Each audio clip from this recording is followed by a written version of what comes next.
Channel को subscribe करें और बेल आइकन को दबाना ना भूलें। हाँ, उनके यहाँ एक कमरा।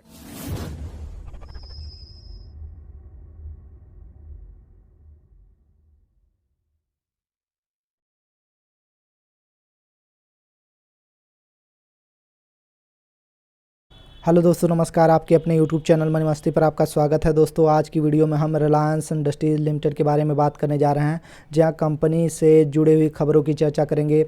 साथ में इससे कारोबार के फंडामेंटल और टेक्निकल्स का आकलन करेंगे। दोस्तों, आपको आपकी पोजीशंस के लिए शॉर्ट टर्म और लॉन्ग टर्म का टारगेट भी बताएंगे। अगर आप हमारे चैनल पर नए हो तो चैनल को ज़रूर सब्सक्राइब कीजिए, साथ में बेल आइकन भी दबाइए। अपने फैमिली मेम्बर्स, दोस्तों के साथ इस वीडियो को ज़रूर शेयर कीजिए। चलिए दोस्तों, वीडियो की शुरुआत करते हैं। दोस्तों, आपके सामने रिलायंस इंडस्ट्रीज़ है, जहां आप आज का कारोबार देख रहे हो। 2031.90 की क्लोजिंग प्राइस है। 1.87% की तेज़ी। प्रीवियस क्लोज का आंकड़ा अगर हम देखें तो 1994.65 का दिखाई देता है। ओपन 2008 का था। हाई लगा 2048.90 का, साथ में लो था 1991 का। अगर हम बात करें इसके क्लोजिंग प्राइस की तो आपको ध्यान देना चाहिए दोस्तों, इसका क्लोजिंग हाई के नियर अबाउट हुआ है, तो इसको पॉजिटिव क्लोजिंग ही मानना चाहिए। साथ में क्वांटिटी ट्रेडेड का आंकड़ा देखें, 77 लाख का क्वांटिटी ट्रेडेड हुआ है, जहां डिलीवरेबल का आंकड़ा 34,07,817 पर दिखाई देता है, जो कि प्रतिशत में 44% बनता है दोस्तों। और साथ में आपके सामने 30 दिनों की डिलीवरी का आंकड़ा पेश करते हैं दोस्तों, जो कि नीले कलर की लाइंस आप देख रहे हो वो डिलीवरी वॉल्यूम है। साथ में जो गुलाबी कलर की लाइंस आप देख रहे हो वो एनएससी का डिलीवरी वॉल्यूम परसेंटेज है। हम बात करेंगे दोस्तों 25 फरवरी से 25 मार्च तक के आंकड़े की, या अब तक के आंकड़े की, तो आपको खास आंकड़ा 25-26 फरवरी को दिखाई देता है। इसके बाद 3 मार्च को, 4 मार्च को, 5 मार्च को, साथ ही साथ 17 मार्च को, 18 मार्च को, 19 मार्च को। इसके अलावा 25 मार्च और 26 मार्च को भी यह आंकड़ा बढ़ता हुआ दिखाई दे रहा है दोस्तों। काफ़ी पॉजिटिव संकेत है। अगर हम बात करें डिलीवरी वॉल्यूम परसेंटेज की तो काफ़ी शानदार बीते एक महीने में डिलीवरी वॉल्यूम परसेंटेज देखा जा रहा है। कंपनी के मार्केट कैप की बात करें तो 13,10,616 करोड़ पर दिखाई पड़ती है। करंट मार्केट प्राइस 1995 का। जी हाँ दोस्तों, प्रीवियस क्लोज के हिसाब से हाई लो की बात करें 2369 का हाई, 1010 का लो। स्टॉक की पी की चर्चा करें 32.2 पर दिखाई देती है। बुक वैल्यू का आंकड़ा देखें 968 का है दोस्तों। डिविडेंड यील्ड की चर्चा करें दोस्तों 0.33% पर दिखाई देती है। वहीं दोस्तों, कंपनी के पास कर्ज है 2,55,241 करोड़ का। इसके अलावा अगर हम बात करें नेट प्रॉफिट के आंकड़े की तो 42,249 करोड़ का। फ्री कैश फ्लो का आंकड़ा 22,521 करोड़ का। दोनों को अगर मिला दे दोस्तों तो भी डेप्ट का आंकड़ा चुकता नहीं कर सकती है रिलायंस इंडस्ट्रीज। अगर हम बात करें इनके डेप्ट टू इक्विटी के आंकड़े की तो 0.42 का आंकड़ा है दोस्तों। इंटरेस्ट कवरेज रेशियो का आंकड़ा काफ़ी बेहतर दिखाई देता है, 3.06 का। निफ्टी 50 की कंपनी के हिसाब से काफ़ी बेहतर पोजीशन दिखाई देती है रिलायंस इंडस्ट्रीज़ की। साथ ही साथ सेल्स का आंकड़ा अगर हम बात करें दोस्तों 4,53,841 करोड़ का दिखाई पड़ता है। वहीं दोस्तों, कंपनी का कैश ऑपरेटिंग एक्टिविटी से कितना जनरेट हो रहा है अगर हम इसकी चर्चा करें तो मार्च 2019 का आंकड़ा 42,346 करोड़ पर था। यहां से मार्च 2020 में 98,074 करोड़ पर आंकड़ा दिखाई दे रहा है, जो कि डबल है दोस्तों। शानदार आंकड़ा है रिलायंस इंडस्ट्रीज लिमिटेड का। नेट कैश फ्लो की बात करें तो दोस्तों ये आंकड़ा इसलिए मैं अक्सर बताता हूं कि एक आंकड़ा काफ़ी इम्पॉर्टेंट होता है बिजनेस के लिहाज से। साथ ही साथ नेट कैश फ्लो का आंकड़ा देखें 3,745 करोड़ का आंकड़ा है 2019 में, जबकि मार्च 2020 की बात करें तो 19,839 करोड़ का आंकड़ा। तो नेट कैश फ्लो भी इनका काफ़ी अच्छा दिखाई देता है। चलिए दोस्तों, कंपनी के टेक्निकल्स की तरफ बढ़ते हैं। आपके सामने रिलायंस इंडस्ट्रीज़ का रिटर्न प्रोफाइल है। ओवर एक वीक का रिलायंस इंडस्ट्रीज़ का रिटर्न जो रहा है 2.5 है, वो भी नेगेटिव रिटर्न है दोस्तों। हम बात करेंगे हाई की तो 2109 का दिखाई देता है, साथ में 1973 का लो। इसके अलावा एक महीने का आंकड़ा अगर आप देखोगे तो भी 2.74% की गिरावट देखने को मिली है। लो लगा है 1973 का और साथ में हाई है 2231 का। जी हाँ दोस्तों, आपको ध्यान देना चाहिए 3 महीने के आंकड़े की तो 1.73% पर रिटर्न दिखता है, अर्थात रिलायंस इंडस्ट्रीज पिछले 3 महीनों से आउट परफॉर्म नहीं कर रहा है। साथ ही साथ हाई की बात करें तो 2231 का हाई लगा है, 1830 का लो। 6 महीने का आंकड़ा भी दोस्तों दिलचस्प है, 7.86% की नेगेटिव रिटर्न देखने को मिली है। 2309 का हाई लगा है, 1830 का लो। इसके अलावा 1 साल के आंकड़े की बात करें तो रिलायंस इंडस्ट्रीज़ में 90% की तेज़ी देखी जा रही है। 2369 का हाई लगा है, 1020 का लो। 3 साल का आंकड़ा 125% की रिटर्न देखने को मिली है रिलायंस इंडस्ट्रीज लिमिटेड में। 2369 का हाई, 875 का लो। इसके अलावा 5 साल के भी आंकड़े को देख लें दोस्तों, 294% की रिटर्न देखने को मिल रही है दोस्तों। 2369 का हाई, 462 का लो। 10 साल का आंकड़ा आपके सामने है, 295% की तेज़ी देखने को मिल रही है दोस्तों। 2369 का हाई, 335 का लो। इसके अलावा फंडामेंटल में दोस्तों शेयर होल्डिंग समरी का आंकड़ा आपके सामने है, जहां प्रमोटर्स की होल्डिंग 50.50 पर दिखाई देती है। अगर हम बात करें पब्लिक के होल्डिंग की तो 11.18 है दोस्तों। अदर्स का आंकड़ा अगर हम देखें 8.3 का दिखाई देता है। एफआईज की हिस्सेदारी दोस्तों 25.16 की रिलायंस इंडस्ट्रीज़ में। म्यूचुअल फंड ने 4.85% हिस्सा रखा है। अगर हम बात करें इनके प्रमोटर्स के हिस्से की तो दिसंबर 2018 में दोस्तों आपको ध्यान देना चाहिए इनका हिस्सा 47.19 का था। दिसंबर 2019 1 साल बाद दोस्तों 50.03 का, तो इन्होंने 1 साल में इंक्रीजमेंट की है। अगर हम बात करें दिसंबर 2020 के आंकड़े की तो 50.54 का। जी हाँ दोस्तों, इनकी होल्डिंग्स में इंक्रीजमेंट दिखाई देती है। अगर हम बात करें इनके म्यूचुअल फंड के होल्डिंग की तो दिसंबर 2018 में रिलायंस इंडस्ट्रीज़ में म्यूचुअल फंड का हिस्सा 4.24 का था, साथ में दिसंबर 2019 में 5.25 का। तो यहाँ भी इंक्रीजमेंट है दोस्तों। दिसंबर 2020 का आंकड़ा देखें 4.85 का। जी हाँ दोस्तों, पिछले साल के मुकाबले म्यूचुअल फंड ने अपनी हिस्सेदारी को घटाया है।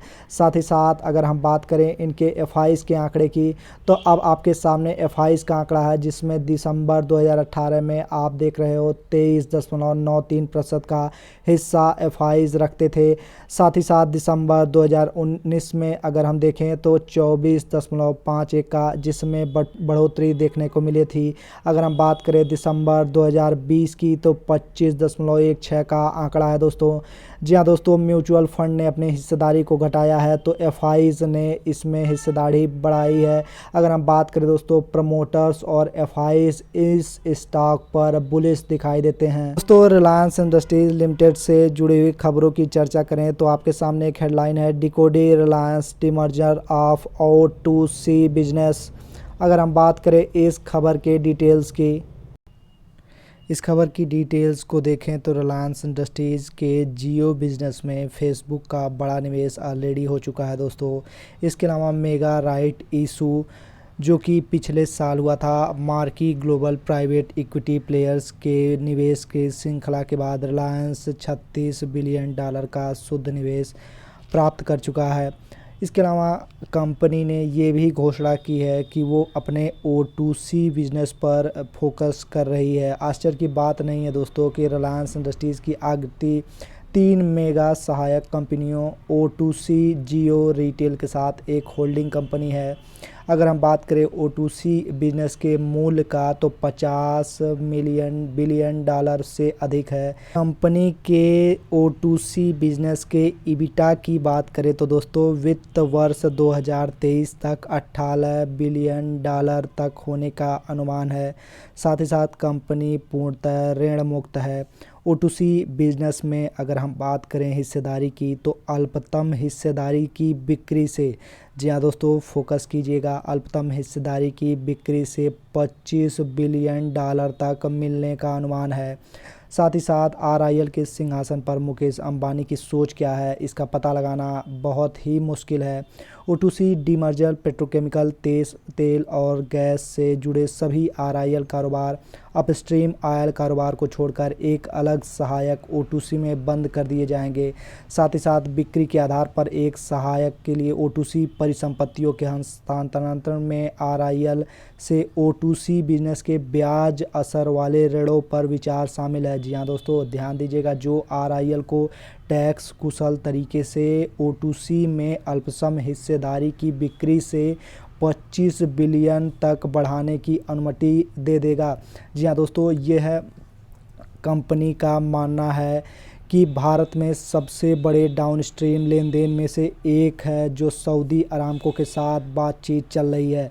यह आरआईएल को एक स्टैंडलोन स्तर पर 12 बिलियन अर्थात $25 बिलियन प्लस वर्तमान नगद और समकक्ष माइनस ऋण के अर्थात इन सभी को निकालने के बाद दोस्तों 12 मिलियन तक आसानी से मिल सकता है।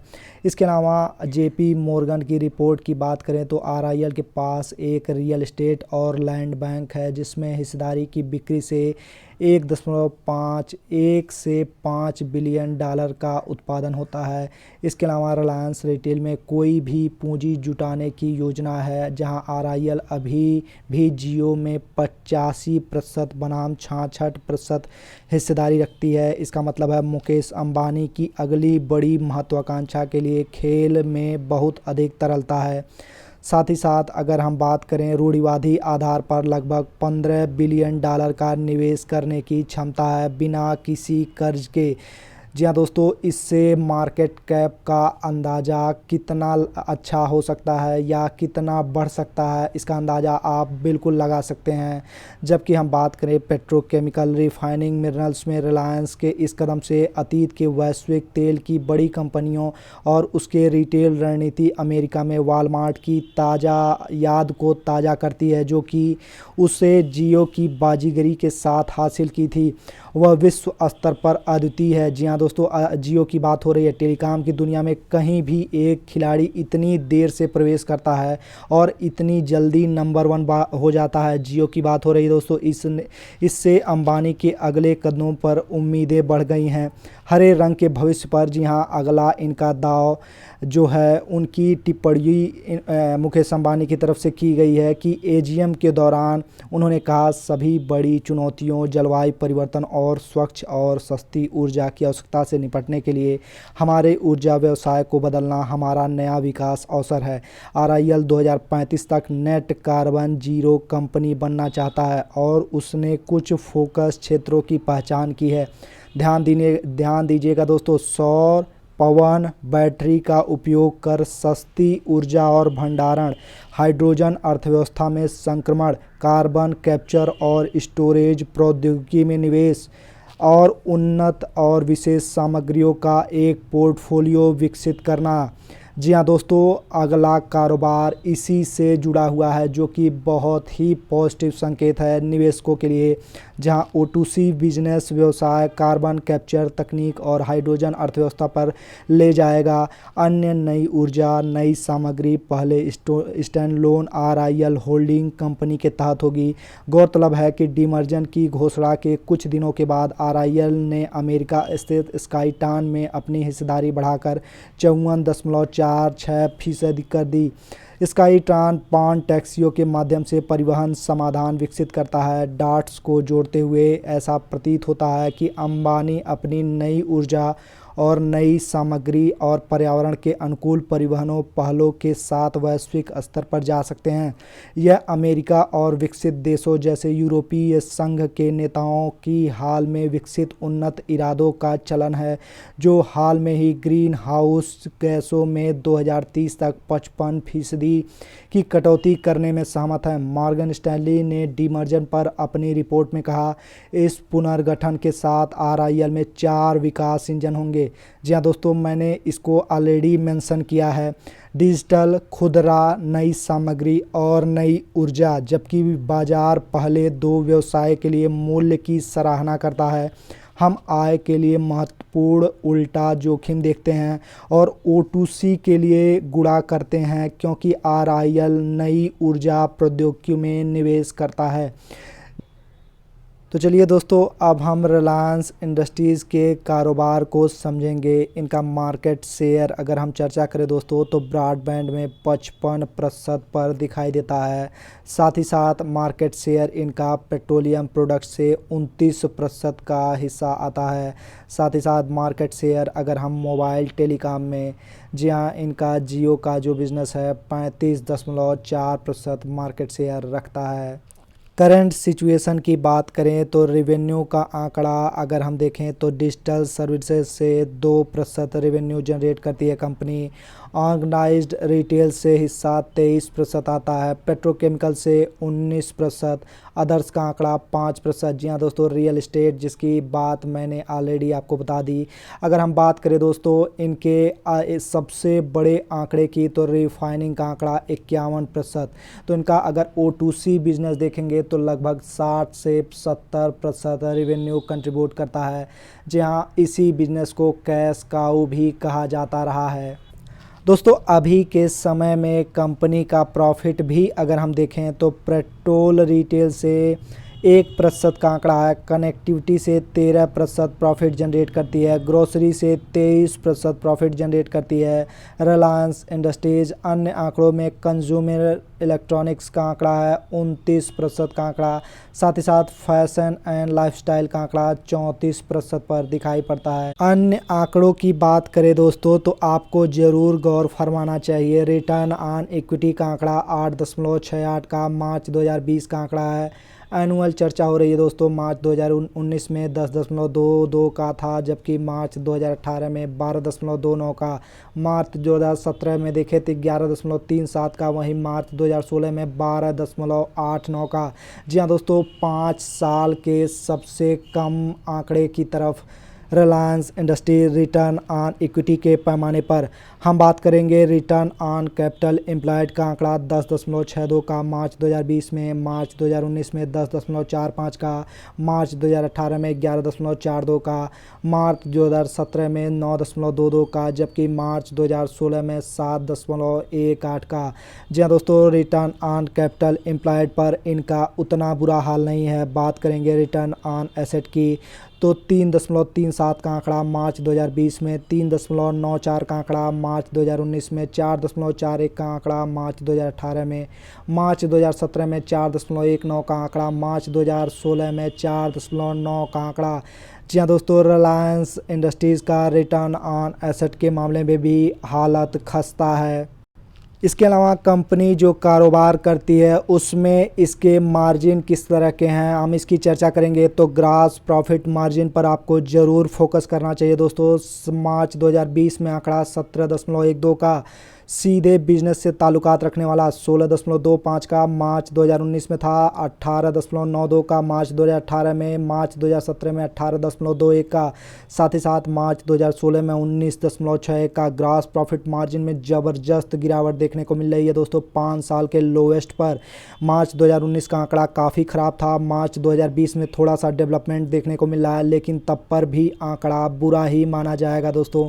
हम बात करेंगे ऑपरेटिंग प्रॉफिट मार्जिन का आंकड़ा। जी हाँ दोस्तों, इस आंकड़े पर भी आपकी नज़र होनी चाहिए। 13.40 का मार्च 2020 का आंकड़ा, जबकि मार्च 2019 का आंकड़ा 12.58 का दिखाई देता है। साथ ही साथ मार्च 2018 में 14.65 का, मार्च 2017 में 14.40 का, मार्च 2016 में 15.35 का। जी हाँ दोस्तों, ऑपरेटिंग प्रॉफिट मार्जिन में भी ज़बरदस्त गिरावट देखने को मिली है रिलायंस इंडस्ट्रीज़ में। साथ ही साथ नेट प्रॉफिट मार्जिन का भी आंकड़ा देख लें, 6.66 का मार्च 2020 का आंकड़ा, 6.98 का आंकड़ा मार्च 2019 का, 9.19 का आंकड़ा मार्च 2018 का। तो काफ़ी अच्छा आंकड़ा मार्च 2018 में था नेट प्रॉफिट मार्जिन का, जबकि मार्च 2017 में इससे भी उम्दा आंकड़ा रहा है। इसके अलावा मार्च 2016 में, जी हाँ दोस्तों, कंपनी का प्रदर्शन नेट प्रॉफिट मार्जिन में काफ़ी शानदार रहा है। जी हाँ दोस्तों, कंपनी ग्रो कर रही है, कंपनी का बिजनेस ग्रो कर रहा है। इसकी जांच पड़ताल हम कर लेते हैं। 3 साल के CAGR सेल्स परसेंटेज की हम बात करेंगे।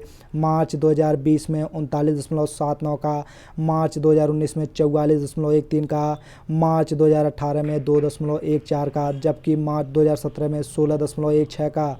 इसके अलावा मार्च 2016 में -16.93 का।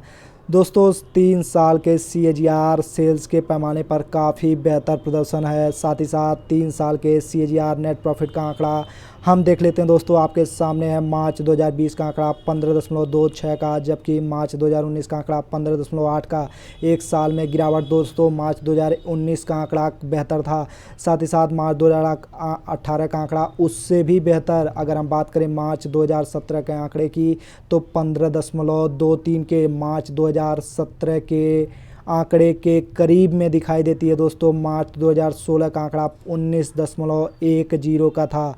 जी हाँ दोस्तों, कंपनी का नेट प्रॉफिट अगर CAGR की बात करें तो उतना बेहतर नहीं दिखाई देता है। दोस्तों अब हम बात करेंगे कंपनी के रिजल्ट पैरामीटर की। दिसंबर 2020 की तुलना कर रहे हैं सितंबर 2020 से। जी हाँ दोस्तों, क्वार्टर 3 की तुलना क्वार्टर 2 से। नेट सेल्स का आंकड़ा आपको देखने को मिल रहा है, जिसमें चेंजेज है 5.95% की। कंसोलिडेटेड नेट प्रॉफिट में चेंज है 36.94% की। तो आंकड़ा काफ़ी संतोषजनक दिखाई देता है दोस्तों रिजल्ट पैमाने पर। इसके अलावा दोस्तों अगर हम तुलना करें दिसंबर 2020 के आंकड़े की दिसंबर 2019 से, जी हाँ बात कर रहे हैं एनुअल क्वार्टर की चर्चा कर रहे हैं दोस्तों। नेट सेल्स में जंप 23% की दिखाई दे रही है। साथ ही साथ कंसोलिडेटेड नेट प्रॉफिट में केवल 12.55% का जंप देखने को मिल रहा है। दोस्तों फटाफट ऑपरेटिंग प्रॉफिट मार्जिन का आंकड़ा देख लें। दिसंबर 2020 की बात करेंगे 18.30 का आंकड़ा है दोस्तों, जबकि सितंबर 2020 में 17.03 का आंकड़ा। एनुअल क्वार्टर की चर्चा कर लें, दिसंबर 2019 में 14.84 का जंप आपको देखना चाहिए। एनुअल क्वार्टर से भी जंप है दोस्तों ऑपरेटिंग प्रॉफिट मार्जिन में, और साथ ही साथ इनके क्वार्टर ऑन क्वार्टर में भी जंप दिखाई दे रही है। तो ये आंकड़ा आने वाले समय में काफ़ी बेहतर हो सकता है दोस्तों फंडामेंटल और टेक्निकल्स की चर्चा हो गई। अब हम बात करेंगे रिलायंस इंडस्ट्रीज चार्ट पर कैसा दिखाई देता है, आने वाली सिचुएशन क्या होगी रिलायंस इंडस्ट्रीज़ की। तो हम आ गए हैं दोस्तों 1 डे के टाइम फ्रेम पर। जैसा कि अगर मैं बात करूं दोस्तों इनके पैरामीटर्स की, सबसे पहले चर्चा कर लेते हैं। आपके सामने वॉल्यूम का आंकड़ा है जो कि डेली वॉल्यूम है दोस्तों, काफ़ी बेहतर 2 दिनों से दिखाई दे रहा है। RSI पॉजिटिव होने की पोजीशन में है दोस्तों। इनके कैंडलस्टिक का आंकड़ा देखें दोस्तों तो ये भी काफ़ी शानदार दिखाई दे रहा है, एक रिवर्सल के साइन है। साथ ही साथ सपोर्ट की बात कर लें तो आपके सामने सीधा सिंपल सपोर्ट दिखाई देता है दोस्तों, जो कि 1960 और 1970 के नियर अबाउट दिखाई पड़ता है। दोस्तों वीकली पर रिलायंस इंडस्ट्रीज़ भी खास दिखाई देता है। अगर हम बात करेंगे इनके कैंडल की तो काफ़ी शानदार कैंडल, जो कि एक निश्चित रूप से ट्रेंड को सपोर्ट करती हुई, साथ ही साथ वॉल्यूम का आंकड़ा आगे बनता हुआ दिखाई देगा। RSI पॉजिटिव है तो हम मान सकते हैं वॉल्यूम का आंकड़ा पॉजिटिव होगा दोस्तों। निश्चित रूप से रिवर्सल के संकेत मीडियम टर्म मेंबर्स के लिए हैं। साथ ही साथ हम बात करेंगे मंथली चार्ट की, तो इसमें पैरामीटर्स जो आपको देखने चाहिए, शानदार पैरामीटर्स। निश्चित रूप से एक रेंज बाउंड में मूव हो रही है दोस्तों, आपको ध्यान से देखना चाहिए। रेंज बाउंड मूव है लेकिन अभी भी इसका ट्रेंड पॉजिटिव है दोस्तों, अभी भी रिलायंस इंडस्ट्रीज़ का ट्रेंड पॉजिटिव है और यह अपर लेवल को टच कर सकता है। वॉल्यूम का आंकड़ा काफ़ी शानदार रहा है, जो प्रीवियस के वॉल्यूम दिखाई दे रहे हैं उसमें कोई बहुत बड़ी नेगेटिव चीज़ें नहीं दिखाई देती हैं। साथ ही साथ RSI का आंकड़ा पॉजिटिव है दोस्तों शॉर्ट टर्म मेंबर्स के लिए कुछ रेजिस्टेंस सामने दिखाई देते हैं। मैं इंडिकेट करना चाहूँगा दोस्तों 2090 के नियर अबाउट, यहाँ पर 2085 से 2090 के नियर अबाउट रेजिस्टेंस पहला दिखाई देगा। साथ ही साथ 2175 के नियर अबाउट सेकेंड रेजिस्टेंस दिखाई दे सकता है। 2175 या 2200 के लेवल को क्रॉस करने के साथ ही इसमें नया ब्रेकआउट देखने को मिलेगा, जो इस स्टॉक को 2400 के नियर अबाउट ले जा सकता है दोस्तों। 2400 से 2500 के रेंज में जाने का 1 से 2 दिन में मूव रखता है। अगर हम बात करें रिलायंस इंडस्ट्रीज़ के लॉन्ग टर्म मेंबर्स की, जैसा कि मैंने पहले ही बताया दोस्तों, कोई वीकनेस लॉन्ग टर्म ट्रेंड में देखने को नहीं मिलती है। आपको अपनी एसआईपी जारी रखनी है। गिरावट जैसे ही देखने को मिलती है दोस्तों, आपको अपनी पोजीशंस को और ऐड करना चाहिए। जैसा कि मैंने ऑलरेडी आपको बता दिया है कि रिलायंस इंडस्ट्रीज़ अपना नया बिजनेस मॉडल जल्द ही प्लान के साथ लॉन्च कर सकती है, जिससे रिलायंस इंडस्ट्रीज़ लिमिटेड का मार्केट शेयर ज़बरदस्त उछाल कर सकता है।